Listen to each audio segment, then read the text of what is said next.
आज तक ये दोनों माइंडसेट सोसाइटी में एग्जिस्ट करते आए हैं। ठीक है, लोग फिक्स माइंडसेट वाली मेंटेलिटी के साथ भी जीते आए हैं और ग्रोथ माइंडसेट वाली मेंटेलिटी के साथ भी जीते आए हैं। और बहुत बार ऐसा भी होता है कि एक ही इंसान उस एक ही इंसान के लाइफ के अलग अलग फेजेस में अलग अलग माइंडसेट्स उसके बनते रहते हैं। देखो दोस्तों, आज सनसेट कितना प्यारा है, परफेक्ट बादल हैं और बादलों की बिल्कुल परफेक्ट लेयर है ना, इसलिए ऐसा परफेक्ट सनसेट बना है।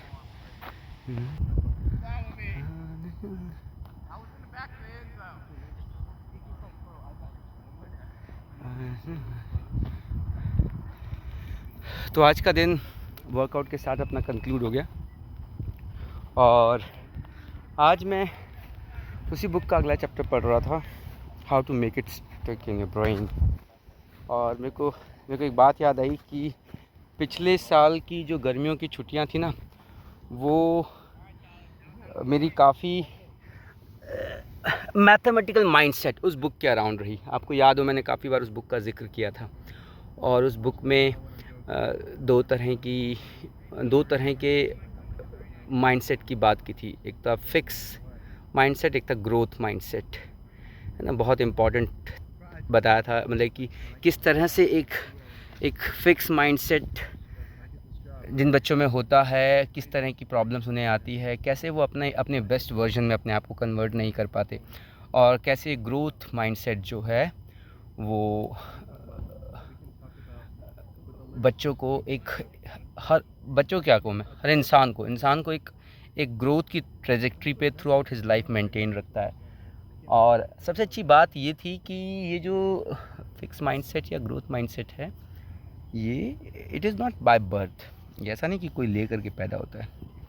ये यहीं पे बहुत ज़्यादा केसेस में तो ये एक्सीडेंटली बन जाता है। लेकिन आज ह्यूमन सिविलाइजेशन उस मुकाम पे पहुंच चुकी है कि जो चीज़ें एक्सीडेंटली हो जाती हैं और वो बहुत अच्छी होती हैं, तो उन चीज़ों के पीछे का रीज़न हम ढूंढ सकते हैं और फिर हम उनको नोइंगली क्रिएट कर सकते हैं।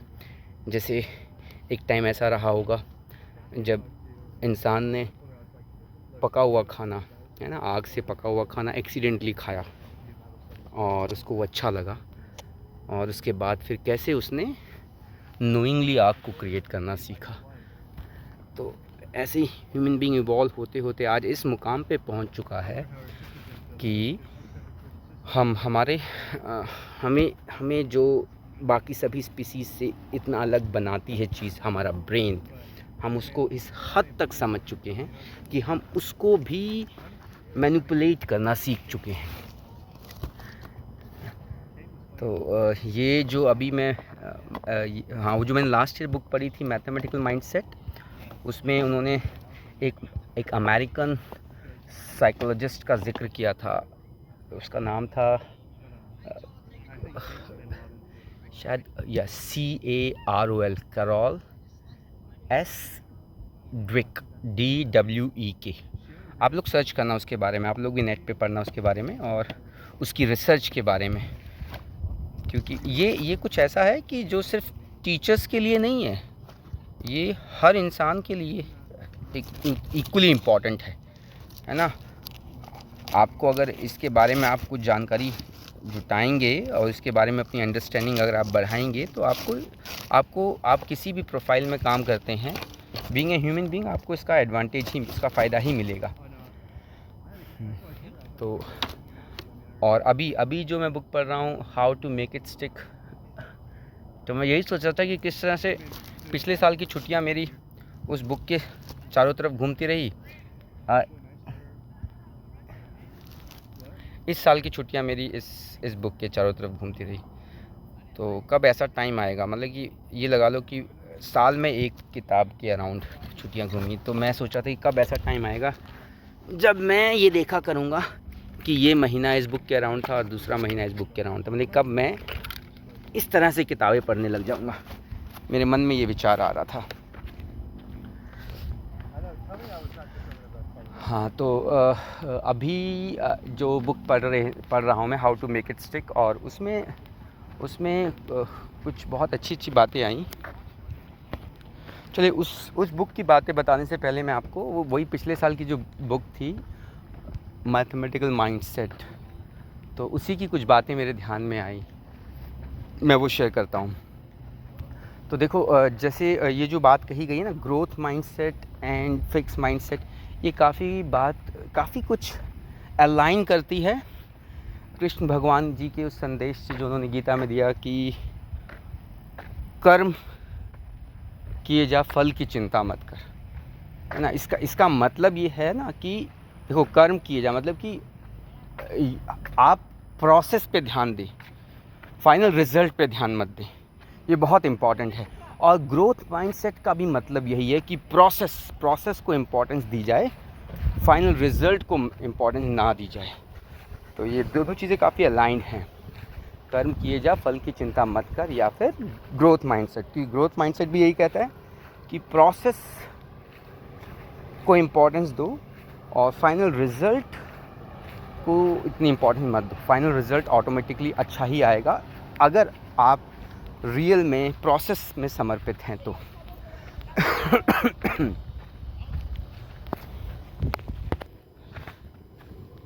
तो जो मैंने आपको बताया, देखो ये हमने गीता में पढ़ा कि कर्म किए जा, फल की चिंता मत कर, और श्री कृष्ण भगवान जी का ये संदेश है, हम इसको इसलिए फॉलो करते हैं। लेकिन आज की दुनिया में 21वीं सदी में हम उसी चीज़ को मानते हैं जो साइंटिफिकली प्रूव हो पाए, है ना, जिसका साइंटिफिकली प्रूफ एग्जिस्ट करता हो। तो ये इन लोगों ने इसका साइंटिफिकली प्रूफ ढूंढ के निकाला है, और इन लोगों ने इसको, मैं ये नहीं कह रहा उन्होंने नोइंगली इसको एक अलग मतलब दे दिया है या फिर अलग नाम दे दिया है। हाँ, लेकिन हम क्योंकि दोनों ही चीज़ों को जानते हैं, हमने गीता के संदेश को भी सुना है, और हम ये आज जो वेस्टर्न वर्ल्ड साइंस के बेस पे इतनी रिसर्च कर रहा है, हमने इनकी रिसर्च के रिजल्ट्स को भी देखा है, तो हम उनको रिलेट कर सकते हैं। और ये कोई हम ज़बरदस्ती कनेक्शन नहीं बना रहे, वाकई में कनेक्शन एग्जिस्ट करता है। और इससे एक इंटरनल सेटिस्फैक्शन, एक खुशी महसूस होती है कि देखो हम कितने रिच कल्चर से बिलोंग करते हैं। वो तो अनफॉर्चुनेटली हमारी सभ्यता को भुला दिया गया। चलिए कोई बात नहीं, उसका रोने से कुछ नहीं होने वाला, है ना। अब हमें इस बात को एक्सेप्ट करते हुए कि चलो भुला दिया गया तो कोई बात नहीं, अब हम याद कर लेते हैं, है ना, अब हम इस पे ध्यान दे लेते हैं। तो हम बात कर रहे थे कि कर्म किए जा, फल की चिंता मत कर, और ये यहाँ पे जो ग्रोथ माइंडसेट है, मैं इन दोनों का कंपैरिजन आपको बता रहा था। तो इन लोगों ने, हाँ, तो अब बात ये थी कि चलो ठीक है, हमें पता चल गया कि इस दो तरह की माइंडसेट है, ग्रोथ माइंडसेट और फिक्स माइंडसेट। तो इससे फ़र्क क्या पड़ता है ना, इससे क्या बदल गया। तो एक तो इम्पॉर्टेंट ये नहीं है कि दो तरह के माइंडसेट होते हैं, और growth mindset and fix mindset, और ये इन लोगों ने ऐसे, इनके पास इन्होंने एविडेंस देखे जिसके बेस पे ये कहा जा सकता है कि जो ग्रोथ माइंडसेट वाले बच्चे होते हैं वो लाइफ में बहुत अच्छा करते हैं एज़ कम्पेयर टू जो फिक्स माइंडसेट वाले होते हैं। और ऐसा नहीं है कि जिनको इन दोनों माइंडसेट के बारे में पता है वही इनको एक्वायर कर पाते हैं। बहुत से केस आज तक ये दोनों माइंडसेट सोसाइटी में एग्जिस्ट करते आए हैं, ठीक है। लोग फिक्स माइंडसेट वाली मेंटेलिटी के साथ भी जीते आए हैं, और ग्रोथ माइंडसेट वाली मेंटेलिटी के साथ भी जीते आए हैं। और बहुत बार ऐसा भी होता है कि एक ही इंसान के लाइफ के अलग अलग फेजेस में अलग अलग माइंडसेट्स उसके बनते रहते हैं। बट देखो, दो बातें होती है, एक तो होता है कि कोई चीज़ एक्सीडेंटली हो रही है, अननोइंगली हो रही है, और एक होता है कि हमें ये पता है कि ये क्यों हो रही है, इसके पीछे के क्या रीज़न है।